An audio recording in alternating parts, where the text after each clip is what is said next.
Hello, everyone.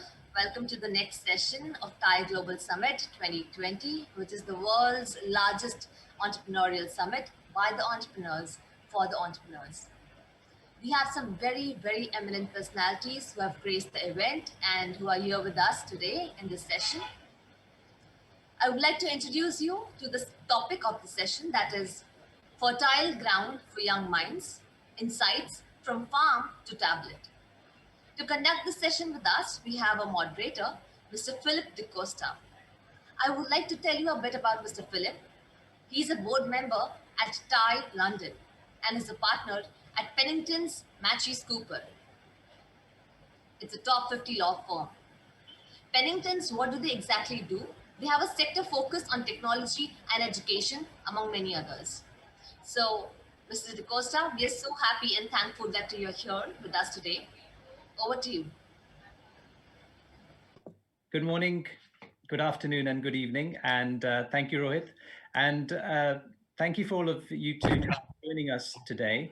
This is the second session from Thai London at the Thai Global Summit. And we're very excited to bring to you two great speakers on the topics of agri-tech and edutech. And what we're going to do is we're going to start off with just a brief introduction. So if you give me just a moment, I'm just going to give you the introduction for our two speakers. So first of all, we have Rohit, and Rohit is, or Rohit Kumar. Rohit is General Counsel at UPL. He's Global General Counsel, which means that he covers a number of different territories around the world, including India, Latin America, the US, and Europe. And Rohit is going to be telling us a little bit about UPL and its what it does and how it's relevant to what each of us do and our lives. And our second speaker is Priyanka Raswant. Good morning, Priyanka. And Priyanka is going to be telling us a little bit about her business, Highbrow, which she started after a career in law as well. So we have, in fact, three lawyers on the panel today, which is great. And Priyanka is going to be telling us about Highbrow, which is a video streaming service for children, so in the education space. And this is, she's going to be telling us about Highbrow. Highbrow is something that she started with her husband, Rahul. And we're going to be firing some interesting questions at you, Priyanka, in just a bit. I'm going to also encourage the audience to perhaps please give us as many questions as possible for our eminent panelists. So we'll try and include as many of them as possible. So starting off with the theme of agri-tech, none of us could have avoided seeing and noticing the farm agitation that is currently going on in India with farmers agitating about the farm reform bills, mainly from Punjab and Haryana, but from other parts as well. The agriculture revolution, of course, in India started in the mid-60s and was something which transformed crop yields and brought about more disease-resistant strains of wheat in particular, but also other grains. So I wanted to start with you, Rohit. Can you tell us a little bit about UPL and what it does and what its footprint is? Sure. Thanks, Philip, and I'm delighted to be here talking to the audience and all of you. So UPL is it's an India listed company. It's an India headquartered company. We have market leading position in India in the crop protection space, but we increasingly call ourselves as a company with footprints in the food space. And we have the market leading position in India, but having though it's an Indian grown company, our India revenues are less than is approximately 10 to 15% of our total revenue. And we have large presence in many of the LATAM countries where we are the market leader. Our America's revenue of the $5 billion revenue which we currently have, almost 60% comes from the Americas, and that's primarily the US, Brazil, Mexico are the three largest countries in that region. And we are, as I said, in the crop protection space to ensure how the life of a farmer improves, the quality of life a farmer has, which which hasn't changed much over a period of say 30, 40 years, how that can improve. And in terms of geography, as I said, we sell in we sell in a lot of countries. We sell in close to 120, 25 countries. We have, in terms of employees and nationalities of the employees, we would have close to, I think, 50 or 55 different nationalities working at UPL. So it's India headquarters. It's the promoters or the controlling shareholders are the Shroff family. It's headed by a very dynamic CEO in Jay Shroff, who I have the privilege of working with him for the last 10 years since I joined UPL. And I've seen the company grow leaps and bounds. I mean, just to give you a short perspective, when I joined UPL in 2010, we were less than $1 billion of revenue. And as I said, we are currently at 5, and we like dreaming big. But our main focus is not making money, but it's we say that we are there to improve the lives of farmers. Thank you, Rohit. So TIE is an entrepreneurs network and the largest entrepreneurs network in the world. So what would be very interesting is how the Shroff family got into this space, into this industry. Can you shed some light on that? Sure. So the current CEO is a second generation shareholder. The founder is his father, and it has some linkage to the United Kingdom as well, Philip.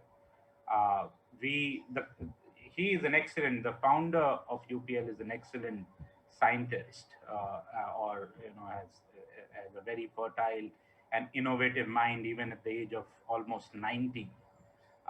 And he initially developed he developed some technology to make red phosphorus at a price which was 1/4 of any other competitor could make in the world. And he was invited to the UK to set up a plant in London. This is, I guess this would be in late 50s. And he set up the plant. He ran the plant. I think in those era you could have a factory in middle of London. And he set it up. That's where he met his wife.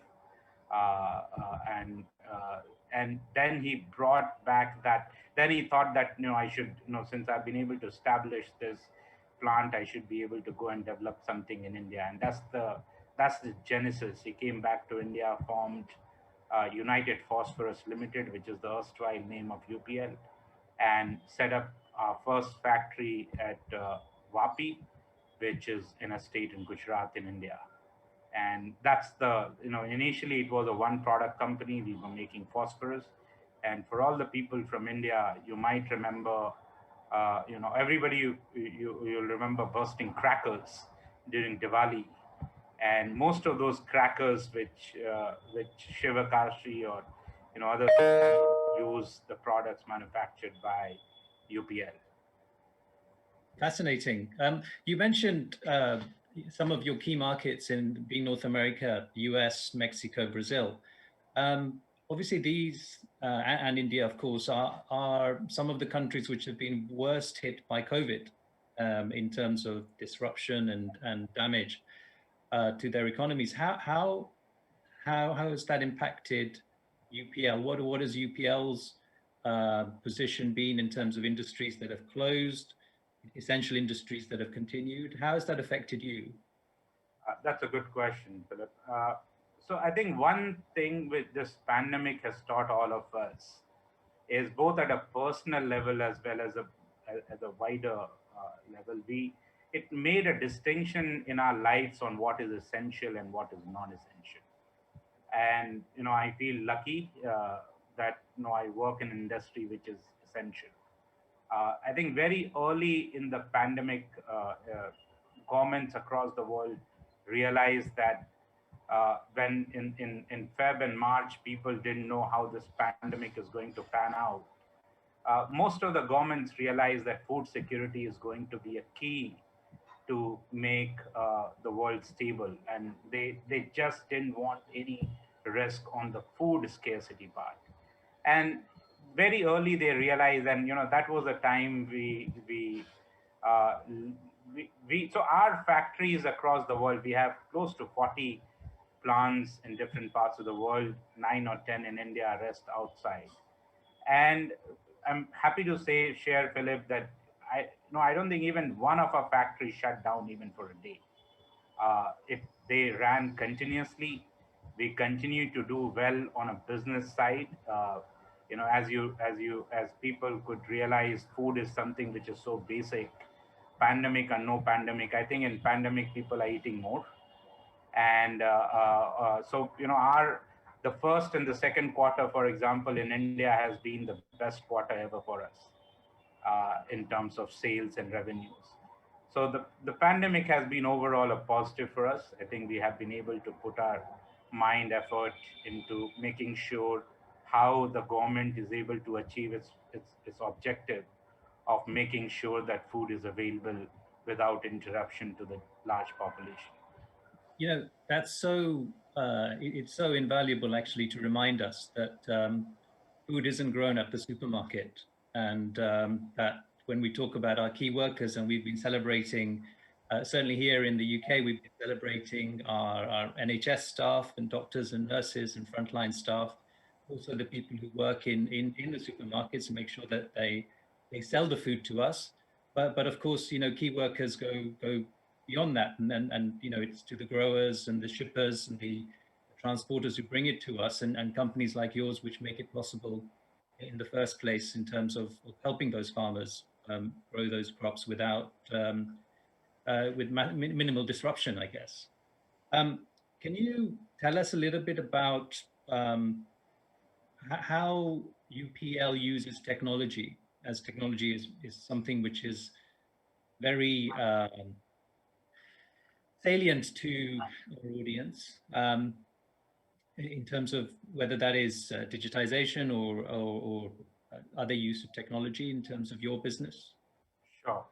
So I think there has been a large push within the company to on automation, on digitalization, and digitalization has automation digitalization has two parts. I think one is digitizing the company processes, and I think all of us are doing it. Irrespective of which sector you are, since the three of us are lawyers, we are all digitizing, say, for example, how documents are generated, how documents are kept on the system. But that's within the company. The larger context is we do realize that the life of farmer hasn't changed in the last 30, 40 years. If you see the mobile phones we use, just think about the mobile phone we have used 5 years back. I mean, we all feel that those were so ancient, whereas agriculture has is follows the same processes, same technology which it has been playing for the last several years, and we are very conscious of that, and we want to make a change, a positive change. And we have set up a separate unit within UPL to leverage or implement technology in the farming sector. We want to our motto is to make the life of farmers easy. Today, if you talk about Indian context, farmer's life is the most difficult life of all. It's very uncertain. You have, particularly if you're talking about small farmers, which majority of farmers in India are, it's a very uncertain life. You don't know that there'll be hailstorm tomorrow, and 90% of his produce gets damaged. He doesn't get any insurance. He has no fallback option. And if that happens, he gets into debt. Now, hailstorm is one of the several things that could happen, or several adverse things that could happen to his farm. So we are very conscious of that. We are taking a lot of steps to ensure we implement technology. One of the things we have done in India is, I think all of you would know that the Indian land holding size is very small, on average, compared to say the US or Brazil or most part of the world, including uh, you know probably 90% of the world land holding, other than India. We have it's 3 or 3.5 hectares or maybe lesser So per these are small family holdings, Rohit? these are family holdings. And one thing we implemented in India, which has been very successful, is the service model. So we do realize, all of you would have seen these large equipments working in large farms in the US, in Brazil, and other parts of the world. The spraying machine, the harvest machine, those are very efficient, and you can run it across the farm, but you need to have large farm holding to run it. You can't run it at smaller farm holdings. So we have come up with service models where we go and provide this service in districts, and we tell them that, okay, you can pay a very nominal amount of money, and we will make sure, for example, that we'll spray your land at a very nominal cost, and we'll bring these used machines which are not used just on his farm, but uh, but more generally. And that's what we are doing. And that's just one example. We're also looking at several robotics option, where you have the right equipment, or you create a robot which knows, for example, when to pluck cotton. It's better than human eyes. It can just move around in the farm and know that, okay, this is the right age time to pluck the cotton, and it'll pluck it. So So those that's are going to the things increase we are looking. productivity. That's going to increase productivity. Correct.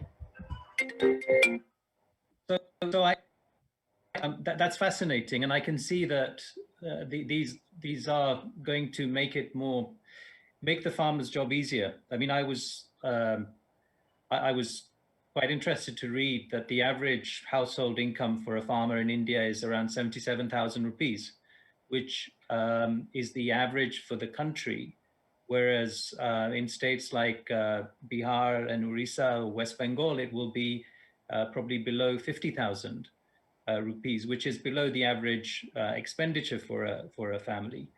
So these these products and these services, the being able to rent machinery which can enable efficient harvests, reduce wastage, would that go towards increasing yield and therefore increasing income for farmers? Of course. I think our motto is to improve, and that you can't increase or improve his life unless you improve yield. So of course, this will mean that the yield will improve. The uncertainty about on harvest would reduce, and he's able to more make reliable predictions on what his income level is going to be going forward. I mean, we are also looking at exploring options like insurance. Insurance. So we invested into a company called Weather Risk, and this is an interesting company. They go around, and they have uh, linkages, or they have tie-ups with various uh, weather uh, weather companies in the country, including IMD and the likes, and it generates huge amount of data for each part of portion of land in India, and we are looking at how to capitalize that kind of data for actually going and tying up with an insurance company and going to the farmer that, okay, this is your land, this is the piece of land on which you grow, and this is the crop you're growing. this is the insurance you can take, and this is the premium to pay. And once you do that, you know that even if you are unable to grow the crop you want to grow, you will get protected on the downside if there is a downside. That's invaluable. Rohit, I'm going to come back to you, and we're going to future gaze a little bit in a bit. I want to bring Priyanka in. So Priyanka, you're we're going to come back to you in just. We're going to come to Priyanka in a minute. So I'm just going to just pause there for a second, and just while we have you up on the screen, Priyanka. So just give me a second.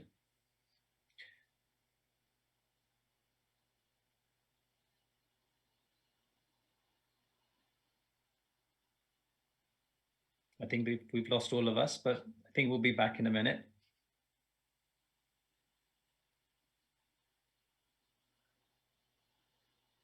There we right. go. Priyanka, great. So good morning, and it's great to have you here as well. So we coined the topic as fertile ground for young minds to insights from farm to tablet to really have this intersection. I mentioned earlier that obviously you're the CEO of Highbrow, and what I didn't mention was that in 2018 you won Young Entrepreneur of the Year at our inaugural Thai London Awards, and that you've featured on Bloomberg, the BBC, NDTV, to name just a few. So what is Highbrow? So great question and great topic in the sense that, as Rohit said earlier, COVID has really taught us what is essential and what is not. And just like agriculture has proven itself to be extremely essential, as has education. And not just regular education, but digital education and what that means for the future. And that's kind of where we step in. Highbrow, just to put it very simply, is streaming videos on demand for children that's educational. We have everything from arts and crafts, science experiments, phonics, what have you. And at this point, we're around the world, we have partnerships with Telefonica, Reliance Jio in India, recently with Sky in the UK, and soon to be announced one in the US. Fantastic, but Highbrow is a baby in itself. I mean, it's something that you started not that long ago. What made you start it? So, as you very correctly said earlier, I am a former lawyer. I worked in capital markets, and I loved my job. I loved the long hours. I loved the paycheck. I really enjoyed it. But I come from a family of entrepreneurs. My grandfather, my father, they all started their businesses. My father took his company public. So I have lived the entrepreneurial journey through that. And there came a point in my legal career where I felt like I needed to do more in my life. So I started toying with an idea and started it on the side, and turns out that it had legs. People were actually paying for the product, at which point we started formalizing the process. We raised an investment round, hired a team, and like you say, the rest is history. But surely when we're talking about content, you know, the kids could just go on YouTube for Kids, couldn't they, and get it? I mean, so what makes Highbrow different? Very good question. So the thing with YouTube is, and a lot of press articles have been written about this now, is that there's an element of content that is inappropriate for kids that is being streamed. They're trying to put things in place, but they haven't worked to monitor and police what children are watching, despite the fact that they came up with a YouTube Kids specific app. And the reason behind this is, if we go back to the fundamentals, YouTube wasn't designed for children. When YouTube started many, many years ago, it was designed for short form videos. Creators started using YouTube for its video infrastructure, but the audience was not meant to be children who didn't know how to use screens. Now you top that fact up with the fact that children now have phones, tablets. They know how to, my 18-month-old knows how to swipe the phone left and right better than I do sometimes. So if you top all of that up and see how much digital has become prevalent and how easy access to content has become in today's generation, it's become important that we ensure that children are actually using that content safely and actually learning something out of it, because there's only that much you can learn from like funny cat videos. But I mean, that's funny, but it's an important point that essentially just the fact that you can go onto a channel like YouTube for Kids, it's not necessarily safe and it's not necessarily filtering what you wouldn't normally legislate for your child. So how does Highbrow collate content then? So what we do is we license content from third-party creators. These are small, medium enterprises. Most of them are teachers, parents, small producers who have a passion for education and have chosen to produce content that's educational for kids. Many years ago, that would have been the DVD market, right? So if you wanted an educational video for your kid, you would go get an educational DVD and play it. That market, as we know, doesn't exist anymore because children don't consume content like that. They consume content on streaming video. In fact, some of the very first creators we onboarded onto Highbrow, I literally had to go tell them, give me your DVDs and I will digitize the content for you. And that's how it really started. So that's the first step, which is that at its very basic premise, it's meant to be safe and educational for kids. Now, there are lots of bells and whistles around it now as the product has evolved and as the demand has evolved, especially in COVID, where schools have come to us and said, oh, great that the content exists, but can you map it to our curriculum so that we can cater to kids in our classrooms? Telecoms have come to us and said, oh, we want something educational too, because we have all the commercial content from Netflix, but we want something that children can consume sitting at home, especially during COVID. So can you map it accordingly? So now it has turned into various products, but at its very core, it's meant to address the fact that digital consumption has changed for children, and it's imperative that education is a part of that consumption. Okay, so that's interesting. So obviously, I can stream it for my kids at home. How do you and schools can have it for their children, and where is it available? What is your geographical footprint in terms of? So the app is available worldwide on any app store, so iOS or Android. We're also on Apple TV. We're on in the UK Sky set-top boxes and GeoTV in India. So those are all the devices we are on. But having said that, we have specific partnerships that we've signed with GEMS Education in the Middle East. We have Telefonica in LATAM in Spain, Reliance Jio in India. So these are all, and Sky in the UK. So these are all the different channels. Kidzania is another one. They have, as you know, offline amusement parks that are indoors for kids. And so we have a space over here in London. So those are all the different channels we're on. Okay, and so schools, presumably they pay a subscription or a license fee to have it for their children. What about, I mean, have you thought about helping schools that maybe can't afford it or perhaps need it more than others? So if I think back, I mean, we have so many different charities which look at supporting the girl child, for instance, and in India and parts of Africa, and trying to equalize education. What could you do, or have you thought about in terms of supporting some of those most disadvantaged in society and supporting their educational needs, if that is feasible? I don't know. I'm simply kind of blue sky thinking here.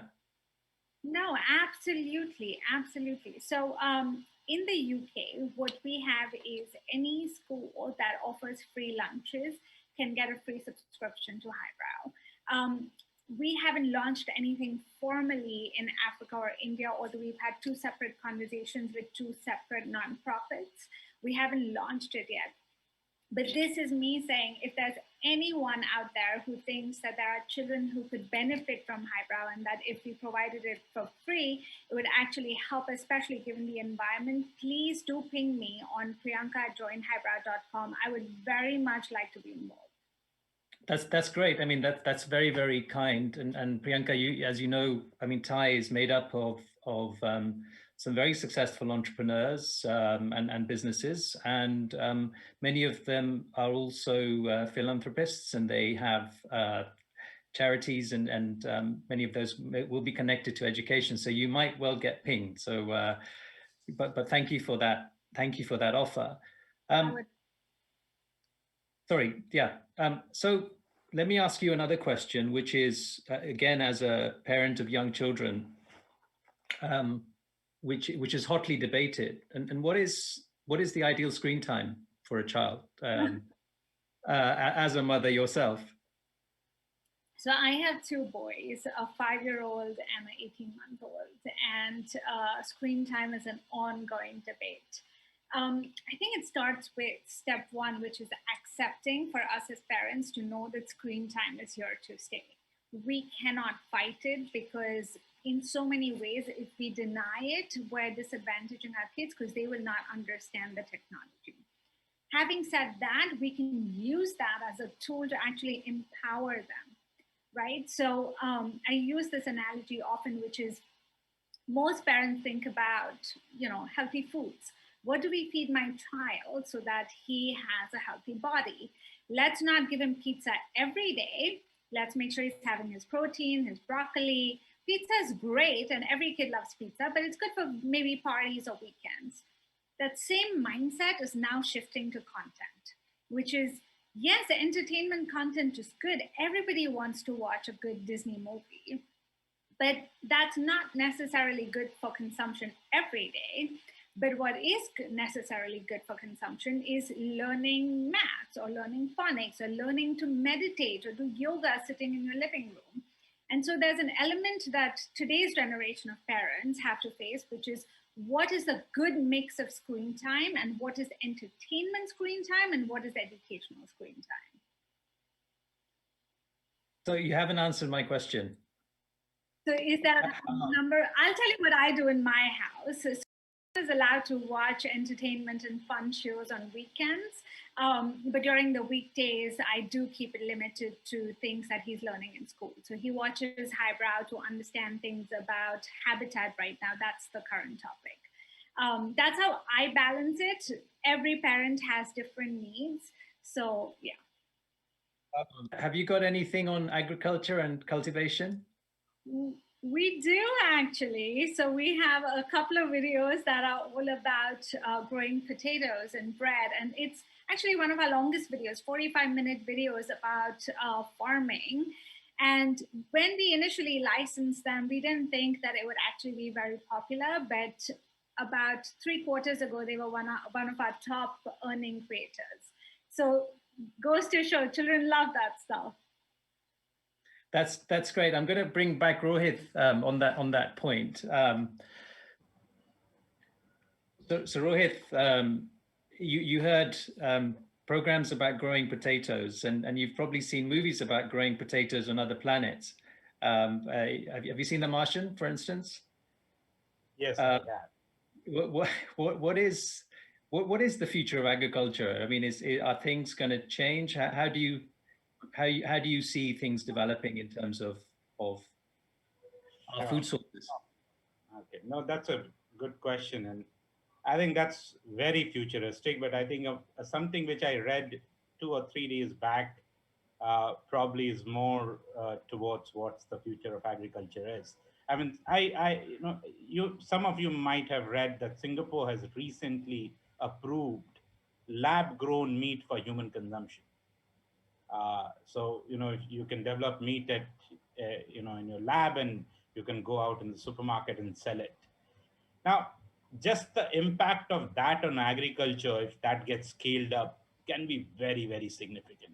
A very large portion of, for example, farming is to feed livestock, to and a lot of corn which gets produced in Brazil and in the US, soybean actually is consumed by farm animals.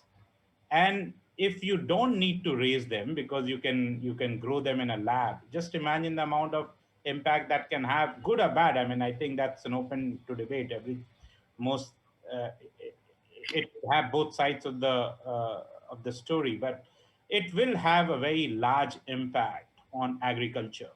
The water requirement will go down, the carbon footprint will significantly reduce, the pressure on land will reduce dramatically. Uh, some farmers will not like it. Some, I think overall for the planet it might be good because there will be more water for human consumption, not just for agriculture, because agriculture, as you might know, is the largest user of potable water. So that is one. But on specifically on agriculture, I think there are two three clear things which will pan out in the future. And one is the precision farming. There has been a lot of improvement on precision farming. And when I say precision farming, I mean, I think it means what it says, but just by way of an example, you can have drones currently which can fly over your farm and can find out which plant in your farm is infected by a worm, and if it's a worm, then which worm. And it can come back to and feed that data in a computer, and the computer can then identify that, okay, your plant number whatever X is infected. You go and get that remedy done, do something for it, because that will just infect more the larger tract of land. How did they identify? I mean, how did they identify that? So they will click a photo, for example, of the pest, and there'll be some sort of AI algorithm built into the drone.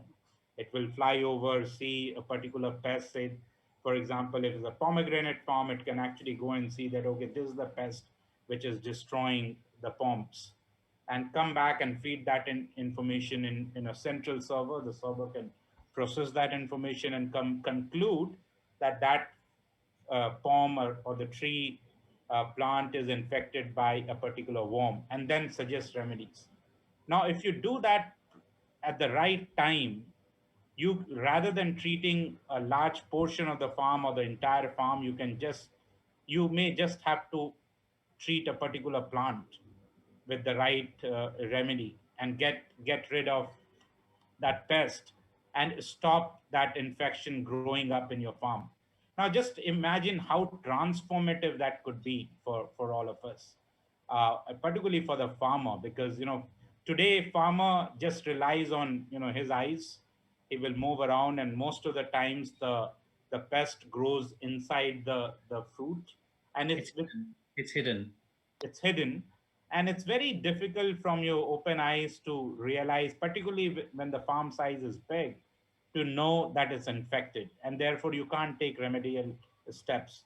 So that's one clear direction farming is going to, and that will mean that the yield will increase. uh, the pressure on water will reduce, because then you don't need so much water. We have, I love giving examples. We have a product called Ziba, and it's an organic starch-based product, and it's a drought mitigation technology. You can go and put it in your farm, and if you think there is water scarcity, that product goes and sticks to the roots of the plant, and it carries water almost, I think, 500 times of its weight, and slowly dissipates water back into the root. So rather than water being required for the whole farm, for the entire length and breadth of the soil and the plant, you need water only on the roots, and it retains it. So the water doesn't go down and flow inside the reservoir. And it helps the roots to strengthen the plant to grow with very little water. So I think those will become magnified as in near future in the next 5 to 10 years. The digitization will help. The farmer's life is going to improve, and there'll be a lot more certainty about his yield and and on his income, future income from the farm. May I ask a question? Please. So, you know, Rohit, agriculture is one of the largest employers in terms of the sector in India, right? And with all of the robots coming in, for example, you talked about the cotton pickers and how that's actually being taken up by robots. Where does the market shift in terms of labor, right? So what happens to the employment of so many people who are dependent on things like picking cotton? Sure, Priyanka, that's a good question, and I think I often remind myself that India is a very paradoxical country.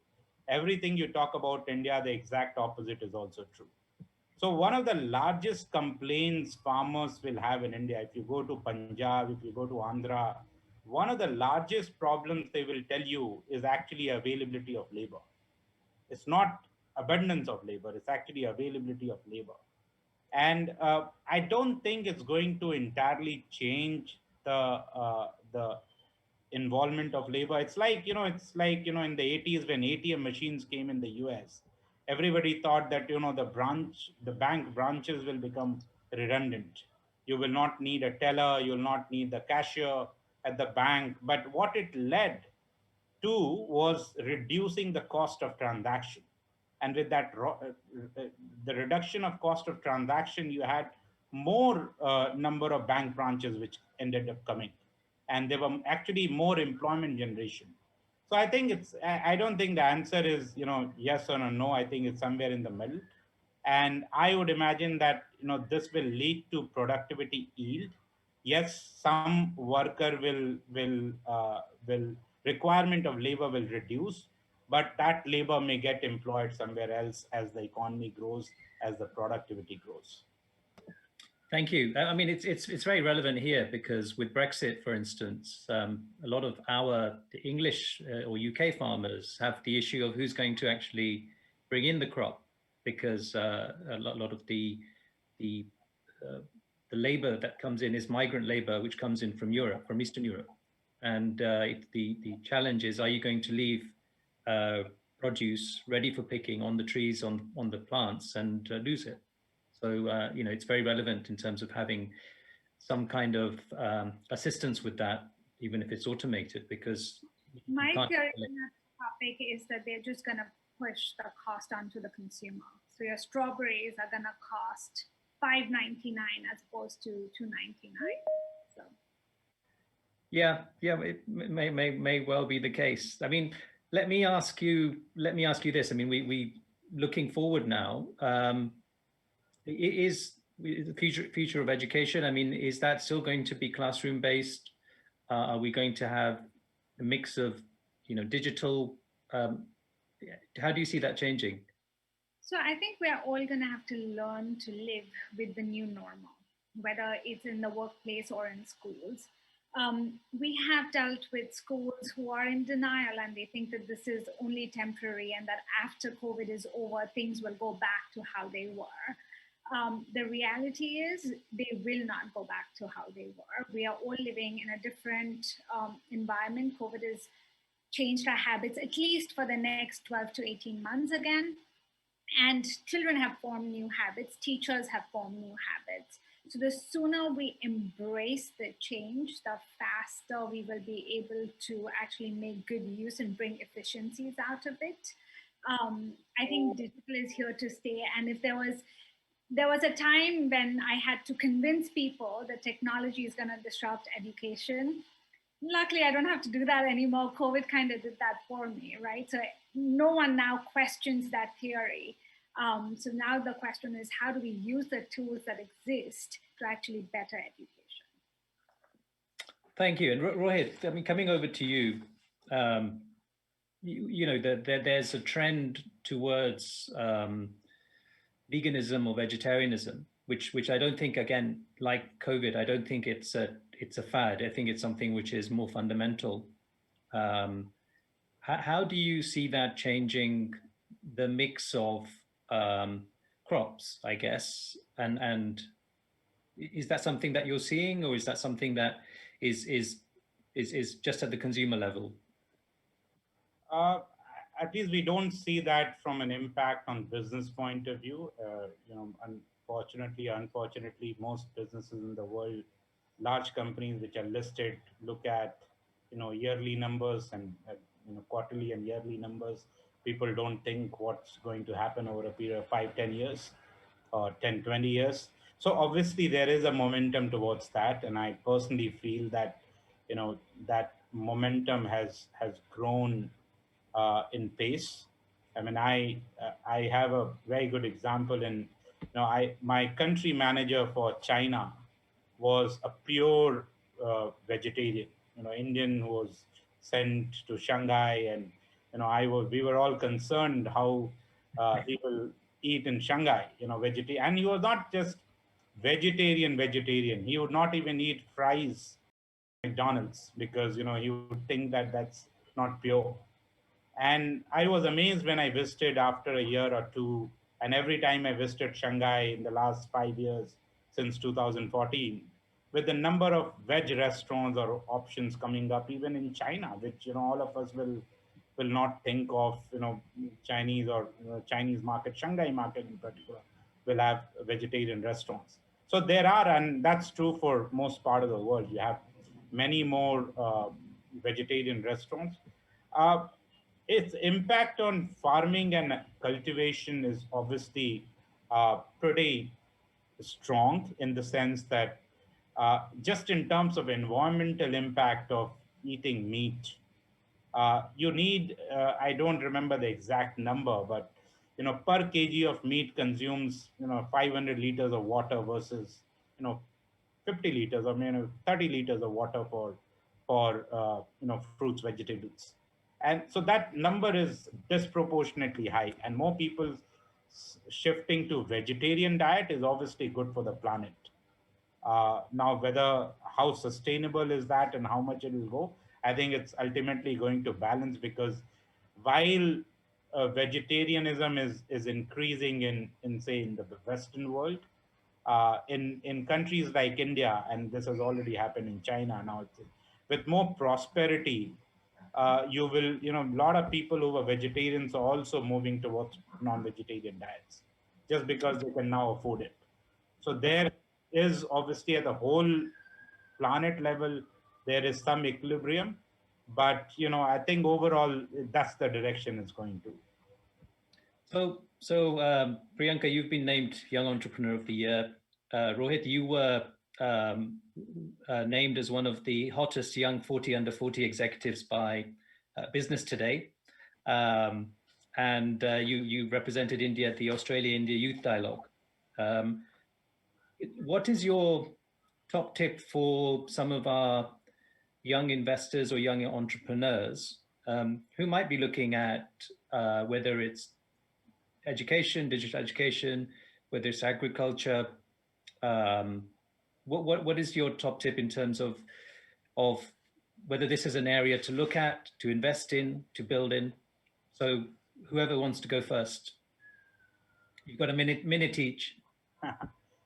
Uh, I think that's a very open-ended question, Philip. I mean, my only limited reaction would be that, I'm assuming your question is from an investment point of view. I think that's what you said. And Yeah. just from a statistics point of view, maybe 2 out of 100 ideas work, or maybe even less. It keeps reminding me of the Thomas Edison discovery of electricity, or bulb, no, actually bulb, where he failed 16,000 times and he knew 16,000 times things didn't work.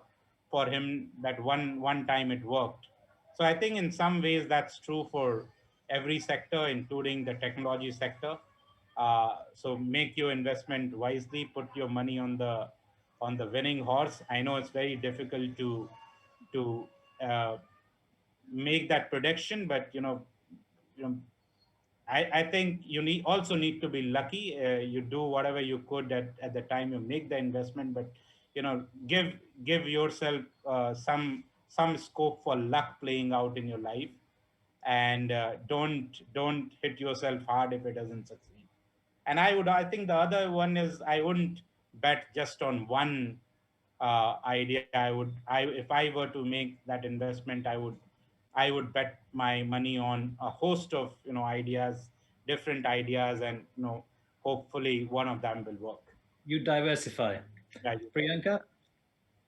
So I remember our first round when we were raising and all the naysayers that existed. I would say don't invest in fads.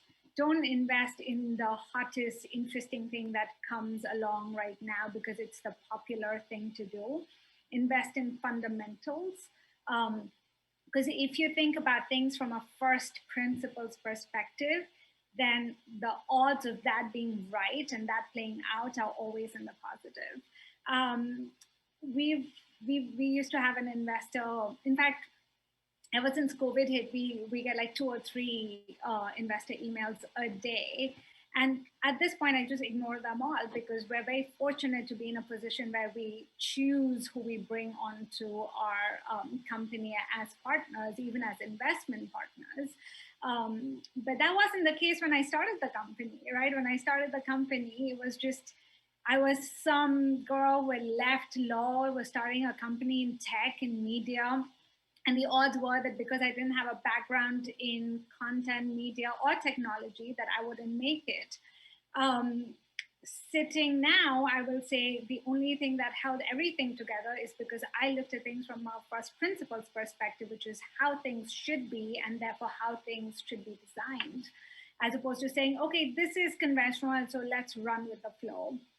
So I would say don't get carried away by trends.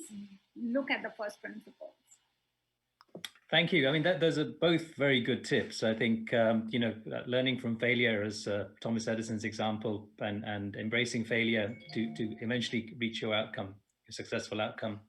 Not putting all your eggs in one basket, but also, Priyanka, the finding something that doesn't work from your perspective and then finding a solution to it and being able to roll that solution out to the rest of us. So thank you. That's been a really wonderful session, and I've really enjoyed it myself. Thank you so much to Rohit Kumar of Global GC for UPL, and for Priyanka Raswant, CEO of Highbrow. Thank you so much for joining us and being part of this.